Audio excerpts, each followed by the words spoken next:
1922 Germany के अंदर एक ऐसा हत्याकांड हुआ जो आज तक भी एक रहस्य बना हुआ है। और उस कांड को हुए आज लगभग 100 साल से भी ज्यादा हो चुके हैं, लेकिन आज तक भी उस केस को कोई सोल्व नहीं कर पाया। लेकिन कई लोगों का ऐसा मानना है कि वो केस सोल्व हो चुका है, लेकिन बहुत से लोग ऐसे भी हैं जो आज भी ये मानते हैं कि वो केस सोल्व ही नहीं हुआ।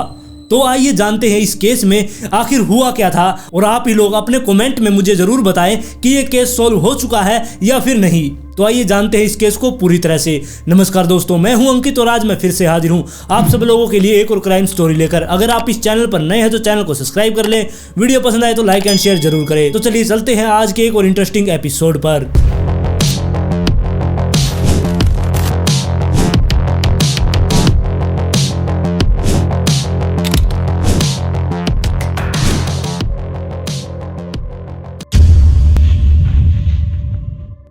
1921 जर्मनी में बना एक शहर बावेरिया और इससे कुछ ही किलोमीटर की दूरी पर एक छोटा सा गांव पड़ता है जिसका नाम ग्रूबर्न है। वहां पर एक बहुत बड़ा फार्म हाउस था। उस फार्म हाउस के तीनों तरफ जंगल ही जंगल था। उस फार्म हाउस से लगभग 500 मीटर दूर जाने के बाद वो गांव स्टार्ट हुआ करता, और जो वो फार्म हाउस वहां पर बना हुआ था उसका नाम हिंटर कैफे था। इतने बड़े फार्म हाउस में वहां पर सिर्फ 6 ही लोग रहा करते।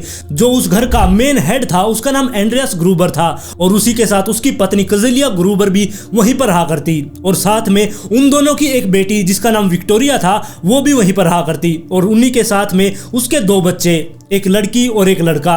और उसकी जो बेटी थी उसका नाम भी कजेलिया ही था, और उसके बेटे का नाम जोसेफ था। ये 5 लोग तो उस घर के मेंबर थे, और जो ये विक्टोरिया थी ये विधवा थी, यानी कि इसका पति मर चुका था, जिसके बाद ये अपने पिता के साथ इस घर में रहने के लिए आ गई थी। अब ये 5 लोग यहीं पर रहा करते, और जैसे कि मैंने आप लोगों को बताया कि यहाँ पर सिर्फ 6 लोग ही रहा करते, और जो छठा मेंबर था वो इनकी नौकरानी थी। और ये फैमिली यहाँ पर सबसे अमीर थी। इनके पास बहुत सारे गाय घोड़े और भी बहुत सारे खेत खलियान थे, जिसकी वजह से ये पूरे गाँव में सबसे अमीर आदमियों में से थे। और साथ में ही जो एंड्रियास था ये बहुत ही ज्यादा गुस्से वाला व्यक्ति था। इसकी नाक पर ही गुस्सा रहा करता, और इसकी जो गांव के लोग थे उनके साथ इतनी ज्यादा बना भी नहीं करती। ये बात बात पर उनके साथ लड़ाई कर लिया करता, और ऐसे ही इनकी जिंदगी बहुत अच्छे से चल रही थी। लेकिन एक रात को जो इनकी मेड थी उसे ऐसा लगा कि इनकी अटारी के ऊपर कोई चल रहा है, जिसके बाद वो उठती है और एंड्रियास को जाकर उठा देती है, और उससे ये सारी बातें बता देती कि मुझे ऐसा लग रहा है कि हमारी अटारी पर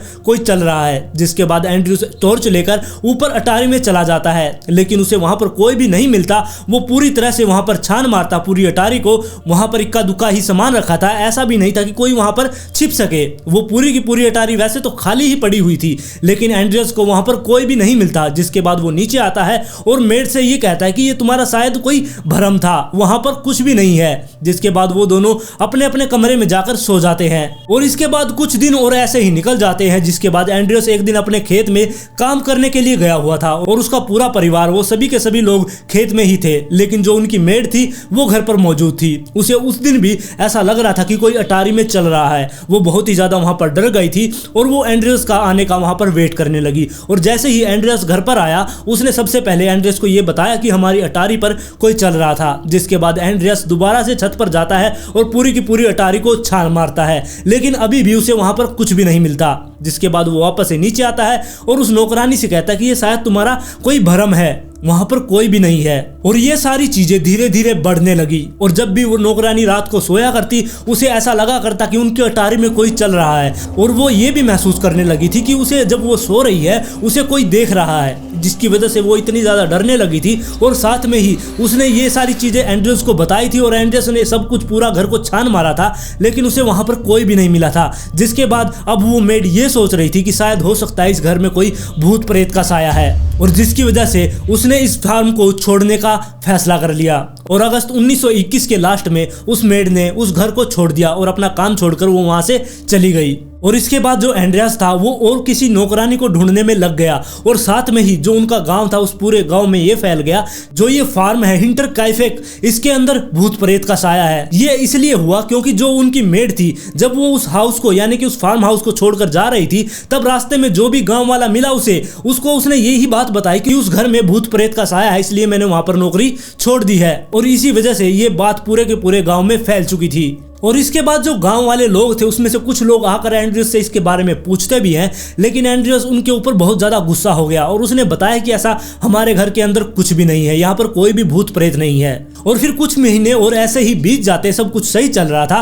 और ये जो बात थी मतलब कि उनके घर में भूत प्रेत है, ये वाली बात इतनी ज्यादा बाहर फैल गई थी जिसकी वजह से उन्हें कोई भी नौकरानी नहीं मिल रही थी और ऐसे ही उनके दिन कट रहे थे। और फिर एक रात को एंड्रयूस अपने घर पर सो रहा था, तभी उसे अटारी पर किसी की चलने की आवाज सुनाई दी, जिसके बाद वो अपनी पत्नी को उठाता है और उसके साथ वो ऊपर अटारी में जाकर चेक करता है, लेकिन उसे वहां पर कोई भी नहीं मिलता। जिसके बाद वो सोचने लगता है कि अगर कुछ देर पहले यहाँ पर कोई चल रहा था तो वो एकदम से कहां पर गायब हो गया, क्योंकि वहां पर कोई भी छिपने की जगह नहीं थी। और फिर वो रात भी ऐसे ही बीत जाती है, लेकिन अब ये सिलसिला और भी ज्यादा बढ़ने लगा था। उनके घर में ये पैरानॉर्मल एक्टिविटीज और भी ज्यादा बढ़ गई थी, मतलब कि उनके घर का जो सामान था वो भी एक जगह से दूसरी जगह अपने आप रखा जाने लगा था। एंड्रियास ने कई बार महसूस किया कि वो घर से बाहर जाता है तब वो सामान वो कहीं और रख के जाता है, लेकिन जब वो घर के अंदर आता है तब वो सामान कहीं और रखा हुआ मिलता उसे। इसके बाद जब उनका पूरा का पूरा परिवार एक दिन खेत में काम कर रहा था और जब वो शाम को घर पर लौट कर आए तब उन्होंने देखे कि उनके जितने भी पशु थे वो सारे के सारे बाहर खुले मैदान में चर रहे हैं। और उन सारे पशुओं को देखकर एंड्रियास को इसलिए हैरानी हुई क्योंकि जब वो खेत में गया था उस टाइम पर उसने सारे के सारे पशुओं को बाड़े में बांध दिया था, लेकिन अब वो सारे के सारे बाहर थे। और फिर कुछ ऐसे ही महीने बीतते हैं और मार्च 2022 का समय आ गया था। इस दिन एंड्रयूस अपने घर के बाहर ऐसे ही घूम रहा था, तभी उसकी नजर एक अखबार के ऊपर पड़ी। जब उसने वो अखबार उठाकर देखा तब वो अलग ही लैंग्वेज का था, उसकी समझ से वो बाहर ही था कि ये किस लैंग्वेज में अखबार आया है। जिसके बाद उसने सोचा कि उसके परिवार वाला कोई इस अखबार को ले आया होगा और इसी सिलसिले में उसने अपने पूरे परिवार से इसके बारे में पूछा कि क्या तुम ये अखबार लेकर आए हो, लेकिन सभी के सभी लोगों ने ये अखबार लाने से मना कर दिया। उन्होंने कहा कि हम इस अखबार को नहीं लेके आए। जिसके बाद सुबह जब अखबार गिरने वाला वहां पर व्यक्ति आया, उससे पूछा गया, एंड्रयूस ने उससे भी पूछा कि क्या तुम कल इस अखबार को यहां पर फेंक कर गए थे, लेकिन उसने भी मना कर दिया। उसने कहा कि ये अखबार तो मैं लाता ही नहीं हूं, तो मैं इस अखबार को यहां पर क्यों फेंक के जाऊंगा। और इसी मार्च महीने में एक और अजीब घटना हुई। जब एंड्रियास सुबह उठा तब उसने देखा कि उसके घर के चारों तरफ बर्फ गिरी हुई है। और जब वो उस फार्म के हाउस के चक्कर लगा के पीछे की साइड गया तब उसने देखा कि जंगल की तरफ से पैरों के निशान उसके मशीन रूम की तरफ आ रहे हैं। उसने जाकर उस मशीन रूम को भी देखा, तब उसने देखा कि उसके मशीन रूम का ताला टूटा हुआ है। अब वो मशीन रूम के अंदर जाता है और अंदर सब कुछ चेक करता है, लेकिन अंदर उसे कोई भी नहीं मिलता। वहां पर सिर्फ आने के निशान थे, जाने के नहीं। जो भी व्यक्ति था, जो भी इंसान जंगल से उसके मशीन रूम की तरफ आया था वो उस फार्म हाउस में ही होना चाहिए था। इसलिए उसने पूरा का पूरा फार्म हाउस छान मारा, लेकिन उसे कोई भी नहीं मिलता। तो ऐसा कैसे हो सकता है कि कोई व्यक्ति घर के अंदर आया और वहां से वो गायब हो गया। और इसके बाद जो एंड्रियास था वो अपने दो दोस्तों को इसके बारे में बताता है, यानी कि जो उसके घर पर रात को वो पैर के निशान दिखे थे उनके बारे में वो अपने दो दोस्त जैकब और लॉरेंस को बताता है। और उसके दोस्तों ने बताया कि शायद हो सकता है कि कोई तुम्हारे घर पर चोरी करने के इरादे से आया होगा। इसलिए जो लॉरेंस था उसने कहा भी कि तुम मेरी गन अपने पास रख लो अपनी सेफ्टी के लिए, लेकिन एंड्रियास ने उसे मना कर दिया। खैर कुछ टाइम और बीतता है, फिर 31 मार्च 2022 का टाइम आ जाता है। इस दिन ये पूरा का पूरा परिवार पहली बार इतना ज्यादा खुश हुआ था क्योंकि इनके घर में एक नई मेड आने वाली थी। उस मेड का नाम मारिया था। वो मेड अपनी बड़ी बहन के साथ वहां पर शाम को 5 बजे पहुंचती है। जिसके बाद वो वहां पर बातचीत करते हैं और 1 घंटा बातचीत में निकल जाता है। वो पूरे घर के सदस्यों के साथ बातचीत करके उनके साथ घुल मिल जाती है। जिसके बाद उसकी बड़ी बहन वहां से चली जाती है उसको छोड़ने के बाद। अब इस घर में दोबारा से 6 लोग हो चुके थे और फिर वो दिन भी ऐसे ही निकल जाता है। और फिर 1 अप्रैल 2022 का दिन आता है। उस दिन दोपहर के टाइम पर 2 भाई जो कि कॉफी बेचने वाले थे वो उनके घर पर यानी कि फार्म हाउस में आते हैं, क्योंकि एंड्रयूस ने ही उन्हें कहा था कि उसे कॉफी चाहिए, जिसके लिए वो दोनों भाई उसे कॉफी देने के लिए वहां पर आए थे। और जैसे ही वो दोनों भाई एंड्रयूस के फार्म हाउस पर पहुंचे उन्होंने देखा कि वहां पर कोई भी उन्हें नजर नहीं आया। जिसके बाद उन्होंने फार्म हाउस के गेट को जाकर खटखटाना शुरू कर दिया, लेकिन अंदर से कोई भी आवाज नहीं आई। जिसके बाद वो पूरा फार्म हाउस के चक्कर लगाते हैं और जो भी खिड़की दरवाजे थे सब से वो अंदर की तरफ झांकने की कोशिश कर रहे थे ताकि उन्हें पता चल सके कि कोई अंदर है भी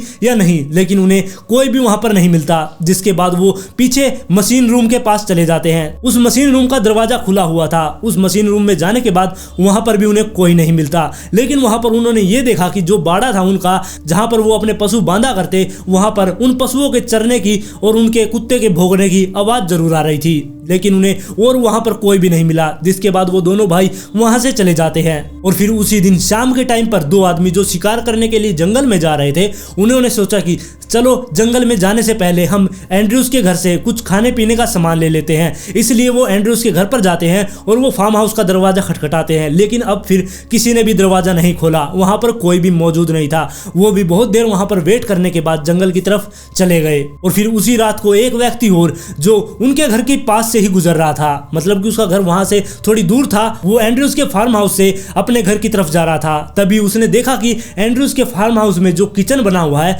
उसकी लाइट ऑन थी। अब उसने ये सोचा कि इतनी रात को वो इस घर में लाइट जलाकर क्या कर रहे हैं, क्योंकि उस टाइम पर गांव के लोग बहुत जल्दी ही सो जाया करते, इतनी रात को कोई भी जागा हुआ नहीं मिला करता। इसलिए वो आदमी सोच रहा था कि एंड्रयूज के घर पर इस टाइम पर क्या चल रहा है जो इतनी रात को उन्होंने किचन की लाइट ऑन कर रखी है। फिर उसने सोचा कि शायद हो सकता है वो कुछ काम कर रहे हो या कुछ बना रहे हो या फिर कल के खाने की कोई चीज की तैयारी कर रहे हैं। इसके बाद वो वहां से जाने लगा, तभी उसे वहां पर कुछ अजीब सी स्मेल आने लगी और उसने देखा कि ये स्मेल किसी सड़े हुए मांस को पकाने की है।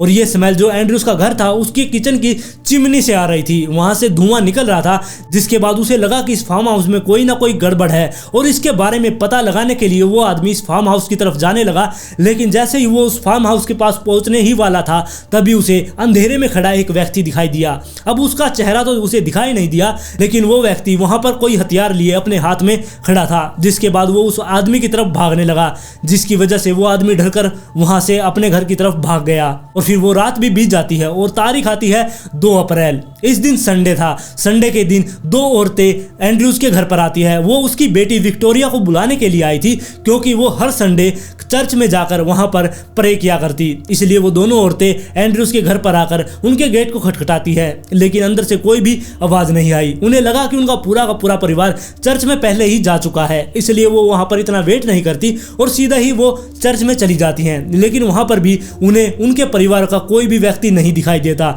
जिसके बाद वो बहुत ही ज्यादा हैरान होती है, क्योंकि आज तक उन्होंने कोई भी प्रे वहां पर संडे के दिन मिस नहीं की थी। वो हर संडे चर्च में आया करते, लेकिन इस बार पता नहीं क्या हुआ, उनके पूरे परिवार में से कोई भी व्यक्ति आज चर्च में मौजूद नहीं था। और फिर उसी दिन को जैकब ने अपने एक छोटे बेटे को उनके घर पर यानी कि एंड्रयूस के घर पर कुछ सामान लेने के लिए भेजा। लेकिन जब वो वहां पर गया उसने देखा कि वहां पर कोई भी मौजूद नहीं है, लेकिन जो उनके जानवर थे वो बाड़े में बंधे हुए थे और वो अपना चारा खा रहे थे। उनके पास पानी भी रखा गया था ताकि वो उस पानी को पी सके, लेकिन वहां पर कोई भी मौजूद नहीं था। जिसके बाद वो भागकर अपने घर पर जाता है और अपने पिता जैकब को इसके बारे में बताता है। और फिर ये दिन भी निकल जाता है और आता है 3 अप्रैल। 3 अप्रैल के दिन सुबह सुबह जो उनके घर पर अखबार डालने के लिए आया करता है यानी कि जोसेफ, वो वहां पर अखबार डालने के लिए दोबारा से आता है। लेकिन उसने देखा कि एंड्रयूस के घर के बाहर वो परसों के अखबार भी वहीं पर पड़े हुए थे, मतलब कि 2 दिन से किसी ने भी अखबार को नहीं उठाया था। इसके बाद उसे लगा कि शायद हो सकता है कि वो कहीं बाहर गए हों,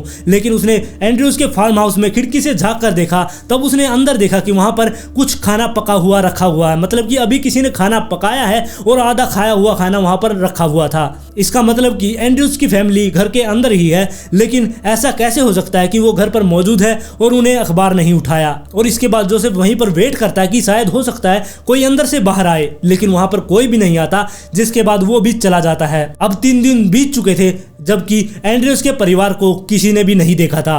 और इन्हीं 3 दिनों के बीच में गांव वालों ने एंड्रयूस के घर पर उस चिमनी से धुआं निकलता हुआ जरूर देखा था। इसका मतलब वो सोच रहे थे कि वो घर के अंदर ही मौजूद है, वो बाहर नहीं आ रहे, इसलिए वो गांव वाले इतनी ज्यादा टेंशन उनके बारे में नहीं ले रहे थे। और फिर 4 अप्रैल को एक एल्बर्ट नाम का मैकेनिक जो कि एंड्रयूस के घर पर आया था। एंड्रयूस ने उसे फोन कर कहा था कि उसकी एक मशीन खराब हो चुकी है। अब उसे ठीक करने के लिए एल्बर्ट वहां पर आया था।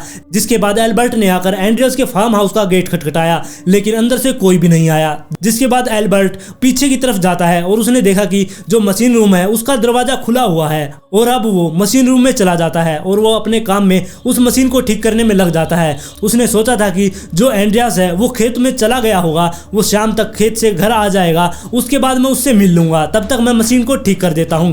इसलिए वो मशीन ठीक करने में लग गया था और वहां पर एल्बर्ट 4.5 घंटे तक उस मशीन रूम में अपना काम करता रहा। जिसके बीच में उसने कई बार उस मशीन को ऑन भी किया, लेकिन वहां पर कोई भी व्यक्ति नहीं आया। अब उसने अपना काम खत्म कर दिया था, जिसके बाद वो उस मशीन रूम से बाहर निकलता है और उसने देखा कि जो उनका कुत्ता था, यानी कि एंड्रेस का जो कुत्ता था, वो बाहर बंधा हुआ था। और जब वो वहां पर आया था उस टाइम पर उनका कुत्ता बाड़े के अंदर बंधा हुआ था। अब उसने सोचा कि एंड्रेस की फैमिली खेत से आ चुकी है और उन्होंने ही उस कुत्ते को बाहर बांध दिया है। इसके बाद उसने एंड्रेस को भी वहां पर आवाज लगाई और बहुत सारे जितने भी उसके दरवाजे थे उन सब दरवाजों को उसने पीटना शुरू कर दिया, लेकिन अंदर से कोई भी आवाज नहीं आई। जिसके बाद वो वहां से चला जाता है। और जब एल्बर्ट वहां से जा रहा था तब उसने जो भी वहां के गांव वाले थे उनको इस बारे में बता दिया कि वहां पर कुछ अजीब सा चल रहा है, वहां पर कोई भी नहीं मौजूद था। और लेकिन जो उनका कुत्ता था वो पहले बाड़े में बंधा था, लेकिन वो बाहर बंध गया। और मैंने उनके दरवाजे को भी खटखटाया, लेकिन वहां से किसी की भी आवाज नहीं आई। और अब गांव में ये बात फैल चुकी थी, क्योंकि गांव के कई लोगों ने ये सब कुछ नोटिस किया था, क्योंकि कई दिनों से उन्होंने एंड्रयूस की पूरी फैमिली को नहीं देखा था। और उन्हीं गांव वालों में लॉरेंस भी मौजूद था, उसने भी कई दिनों से एंड्रयूस के परिवार वालों को नहीं देखा था। और इसके बाद लॉरेंस और उसका दोस्त जैकब और उनके साथ एक माइकल नाम का व्यक्ति, ये तीनों मिलकर एंड्रयूस के फार्म हाउस पर जाते हैं। वहां पर देखने जाते हैं कि वहां पर सब कुछ ठीक है या फिर नहीं। अब वो तीनों के तीनों एंड्रयूस के फार्म हाउस पर पहुंच चुके थे। वहां पर जाने के बाद उन्हें भी वहां पर कोई नजर नहीं आता, जिसके बाद वो पीछे की तरफ घूमकर चले जाते हैं। अब वो एंड्रयूस के जो बाड़ा था उसकी तरफ पहुंच गए, लेकिन बाड़े का दरवाजा खुला हुआ था और बाड़े के अंदर बहुत ही ज्यादा अंधेरा था। अब वो तीनों एक एक करके उस बाड़े के अंदर एंटर करते हैं, लेकिन वो तीनों जैसे जैसे बाड़े के अंदर एंटर कर रहे थे तभी उनकी ठोकर किसी अजीब सी चीज से लग रही थी। लेकिन जब माइकल पॉल वहां से गुजरा, उसका पैर उस चीज से लगा, तब उसने ध्यान से देखा कि वहां पर क्या चीज है। तब उसने देखा कि वहां पर एक इंसान का पैर है। और वहां पर जब उसने वो झाड़ी हटाई तब वो जो वहां का नजारा था वो देखकर उन तीनों की चीखें निकल गई, क्योंकि वहां पर एंड्रयूस की लाश पड़ी हुई थी। जिसके बाद उन्होंने दोबारा से थोड़ी सी और वहां पर घास हटाई, तब उन्होंने देखा कि एंड्रयूस की पत्नी की भी वहीं पर लाश पड़ी हुई थी और साथ में विक्टोरिया की भी वहीं पर लाश पड़ी हुई थी और साथ में विक्टोरिया की बेटी की भी लाश वहां पर पड़ी हुई थी। अब 4 लोगों की लाश इन्हें मिल चुकी थी। अब 2 लोग वहां पर फिर भी गायब थे, यानी कि जो मेड थी वो भी वहां पर गायब थी और जो विक्टोरिया का बेटा था यानी कि जोसेफ वो भी गायब था। जिसके बाद इन तीनों ने मिलकर उन सबको पलट पलट कर देखा ताकि शायद हो सकता है इनमें से कोई जिंदा हो, लेकिन अफसोस वो चारों के चारों लोग मर चुके थे।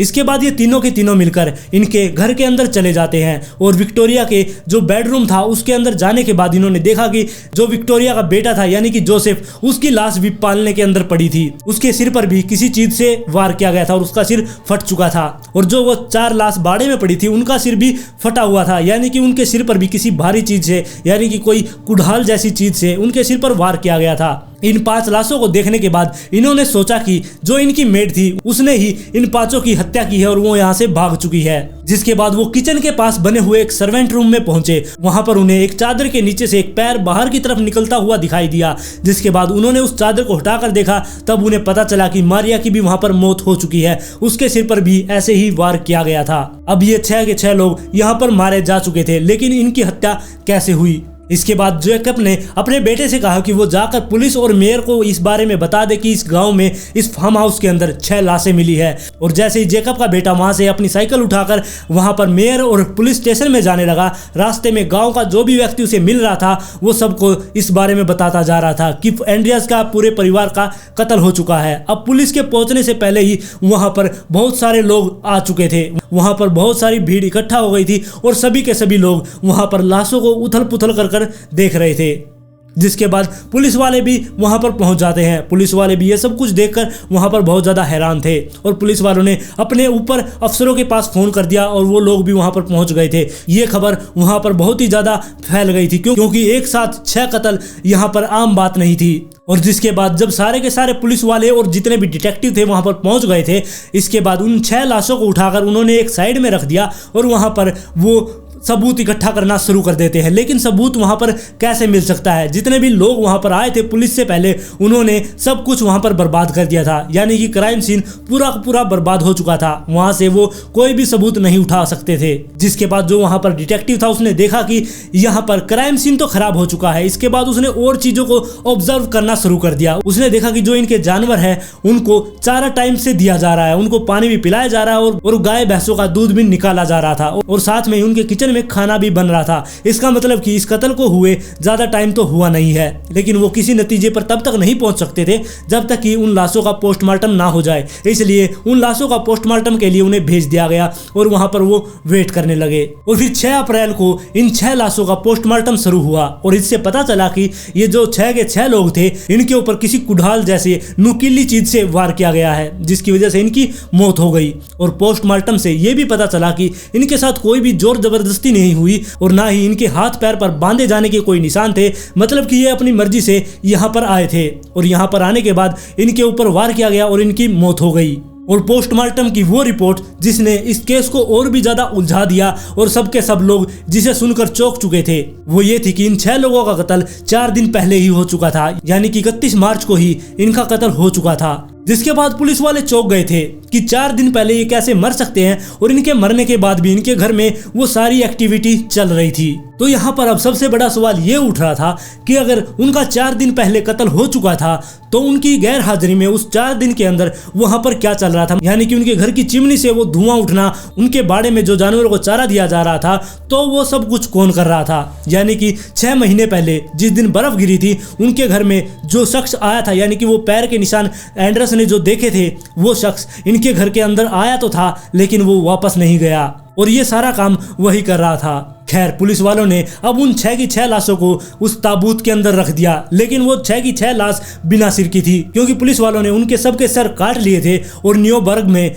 लेबोरेटरी के अंदर भेज दिया था ताकि वो जांच कर सके कि इनके ऊपर किस चीज से हमला हुआ है और कैसे इनके ऊपर हमला हुआ था। और पुलिस वालों का ये कहना था कि थोड़े दिन जांच करने के बाद ये वापस से इस सिर को इनकी ताबूत के अंदर रखकर वापस से दफना देंगे। और फिर 8 अप्रैल 1922 के दिन उन सभी ताबूतों को उठाकर वहीं के पास की एक चर्च के पास ले जाकर वहां पर दफना दिया जाता है। और फिर पुलिस वाले इस गुत्थी को सुलझाने में लग गए। पहले तो पुलिस वालों का मानना था कि ये परिवार इतना ज्यादा अमीर है, इसलिए शायद हो सकता है कि लूटपाट के इरादे से यहाँ पर इन 6 लोगों का कत्ल किया गया है। लेकिन पुलिस वालों ने जब पूरे घर की जांच की तब उन्हें वहां पर बहुत सारा कैश, बहुत सारी ज्वेलरी मिली, जिससे ये वाली थ्योरी भी उन्होंने खारिज कर दी। मतलब कि उनका मानना था कि लूटपाट के इरादे से अगर कत्ल हुआ होता तो यहाँ से कुछ सामान चोरी भी होता, लेकिन सारा सामान वहां पर ज्यों का त्यों रखा हुआ था। इसके बाद पुलिस वालों ने उस कुदाल को भी ढूंढने की कोशिश की जिससे उन 6 लोगों की हत्या की गई थी, लेकिन पुलिस वालों को पूरे घर को छानने के बाद भी वहां पर वो कुदाल नहीं मिलता। और साथ में उन्होंने खोजी कुत्तों की भी मदद ली, लेकिन वो भी इस चीज को ढूंढने में नाकाम रहे। इसके बाद जो एंड्रियास की पहली नौकरानी थी, उसने 2 व्यक्तियों के नाम लिए। उसने बताया कि उनमें से एक व्यक्ति उससे प्यार का नाटक किया करता, मतलब कि वो उससे प्यार करने लगा था, वो चाहता था कि वो उसके साथ शादी कर ले, लेकिन उसने उससे मना कर दिया था। और साथ में ही वो चोरी चकारी किया करता, इसीलिए उस मेड ने उससे शादी करने से मना कर दिया था। और जिसकी वजह से उस आदमी ने उस मेड को धमकी दी थी कि मैं तुम्हें जान से मार दूंगा और साथ में एंड्रियास के पूरे परिवार को भी खत्म कर दूंगा। अब पुलिस वालों ने उस व्यक्ति को उठाया और उसकी अच्छी खातिरदारी की, लेकिन उसने कुछ भी नहीं बताया, जिसके बाद उसे भी छोड़ दिया गया।